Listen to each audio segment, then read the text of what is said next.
উপমা হিসেবে আপনাদের একটা জিনিস দেখাই, মানুষের আসলে মনস্তাত্ত্বিক যে একটা হেরফের হয়।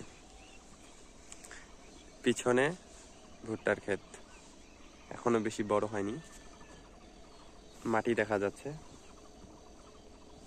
আবার সবুজ অত বেশি না। ঠিক এ পাশটা দেখেন, মোটামুটি বহুদূর দেখা যায় যে ভুট্টার ক্ষেত আছে এবং এটা ওই তুলনায় সবুজ। ওইটা দেখেন, আপনাদের আরেকটু দেখাই, একটু সময় নিচ্ছে। হ্যাঁ, এটা কিন্তু তুলনামূলক বড়, কিন্তু এটা পিছন সাইডটা দেখা যাচ্ছে না, কারণ সামনে ক্ষেতটা বড়, পিছনে মানুষ হিসেবে ছোট হয়ে গেছি। কিন্তু এই সাইডটা ওই তুলনায় মোটামুটি বহুদূর দেখা যায়, তাই না? আসলে এই তিনটার মধ্যে যদি বলি কোনটা বেশি ভালো লাগে,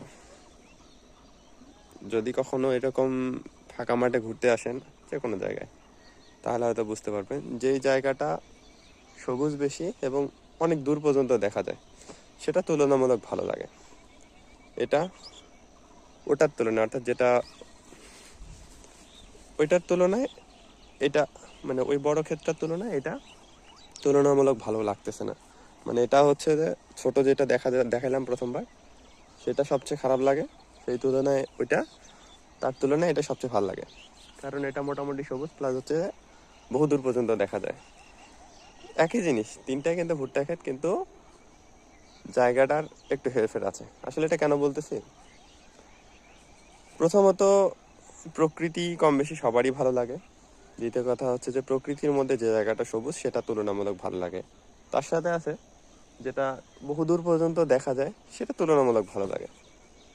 তো এই যে যত কিছু হচ্ছে, শুধু ক্ষেত বলে না, মানুষের জীবনে ব্যক্তিগত মানুষের সাথে মানুষের সম্পর্কে যেটা, সেই সব কিছু কিন্তু বলতে গেলে ভালো লাগা নিয়ে। মানে আমরা কোনো কিছু খাচ্ছি, পড়ছি, বেরোচ্ছি, কথা বলতেছি, এক কথায় যা কিছু করি না কেন, এর পিছনে একটা উদ্দেশ্য আছে, সেটা হচ্ছে ভালো লাগা। মানে ভালো লাগলে সেটা নিজেকে স্বস্তি শান্তি দেয়, ভালো না লাগলে সেটা যত অশান্তির মূল। তো বারবার করে বলতেছি যে ভালো লাগাটা ঠিক আছে, গুরুত্বপূর্ণ, ভালো লাগায় যে কোনো কিছু করি সেটা ভালো, কিন্তু আমরা আসলে বিভিন্ন কথায় কাজে অভিজ্ঞতার প্রেক্ষিতে অনেক সময় নেতিবাচক কিছু বলে ফেলি বা শুনে থাকি। তো ব্যক্তিগত মতামত হচ্ছে আসলে এই সবুজ ক্ষেতের মতোই, কখনো নেতিবাচক কোনো কিছুকে বেশি পাত্তা দিয়েন না। যদি পাত্তা দেন তাহলে আপনার পক্ষে, এতটুকুই বলবো, ভালো থাকাটা তুলনামূলক কঠিন, আসলে থাকা সহজ হবে না।